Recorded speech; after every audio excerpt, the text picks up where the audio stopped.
தம்பி, பைக்கை விட்டு இறங்க. பல்சரில் இருந்த சாக்கு மூட்டை பிரித்து பார்த்த போலீஸ் டீம். வெடவெடக்க வைத்த இளைஞர்கள். நாகப்பட்டினம் மாவட்டத்தில் கஞ்சா கடத்தல் மற்றும் விற்பனையை தடுக்க மாவட்ட காவல் கண்காணிப்பாளர் ஹர்ஷ் சிங் உத்தரவின் பேரில் பல்வேறு நடவடிக்கைகள் எடுக்கப்பட்டு வருகிறது. அதன் ஒரு பகுதியாக நாகூர் காவல் நிலைய சரகத்திற்குட்பட்ட ஆழியூர் சாலையில் போலீசார் வாகன சோதனையில் ஈடுபட்டனர். அப்போது போலீசார் லைசன்ஸ், ஹெல்மெட் குறித்து ஆய்வில் ஈடுபட்டு வருவதாக பலரும் பதறியபடியே வந்தனர். இருப்பினும் சோதனையில் தீவிரம் காட்டிய போலீசார் அத்தனை வாகனங்களையும் சல்லடை போட்டு அலசியுள்ளனர். அப்போது பல்சர் பைக்கில் 2 இளைஞர்கள் வந்துள்ளனர்.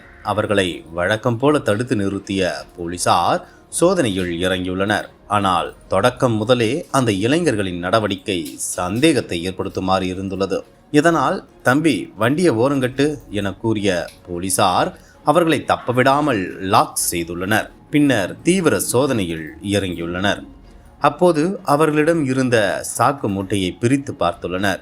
பார்த்தாலே தலை கிறுகிறுக்கும் அளவுக்கு அதில் கஞ்சா பொட்டலங்கள் இருந்துள்ளன. இதையடுத்து அவர்களிடம் போலீசார் விசாரணையில் இறங்கியுள்ளனர். கஞ்சா கடத்தி வந்த இளைஞர்களில் ஒருவர் நாகை பெரியதூம்பூர் பகுதியைச் சேர்ந்த மணிமாறன் என்பதும், மற்றொருவர் அவரது நண்பரான வளவன்ராஜ் என்பதும் தெரிய வந்தது. இதனை அடுத்து கடத்தலில் ஈடுபட்ட 2 வாலிபர்களையும் போலீசார் கைது செய்தனர். அவர்களிடம் இருந்து 7 கிலோ கஞ்சா பொட்டலங்கள், 8000 ரூபாய் ரொக்கம் மற்றும் கடத்தலுக்கு பயன்படுத்திய 2 சக்கர வாகனத்தை அதிரடியாக பறிமுதல் செய்தனர். கடந்த சில மாதங்களுக்கு முன்பு கூட வேதாரண்யம் அருகே 4 வேதபதி கடற்கரையில் இருந்து இலங்கைக்கு கடத்த முயன்ற சுமார் 50 லட்சம் ரூபாய் மதிப்பிலான 364 கிலோ எடை கொண்ட கஞ்சா போலீசாரால் பறிமுதல் செய்யப்பட்டது. அத்துடன் 3 பேரும் கைது செய்யப்பட்டனர். அதே போல ஆம்புலன்ஸில் வைத்து கஞ்சா கடத்த முயன்ற சம்பவமும் அரங்கேறியுள்ளது.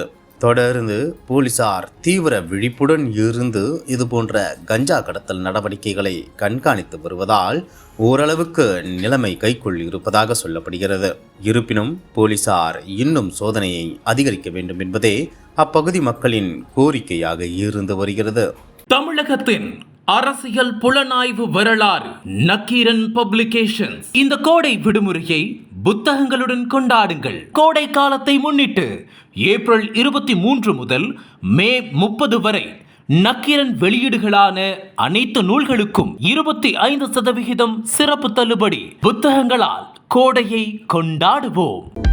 அனல் பறக்கும் செய்திகளை அப்டேட் செய்து கொள்ள நக்கீரன் களத்தை இப்பவே சப்ஸ்கிரைப் பண்ணுங்க.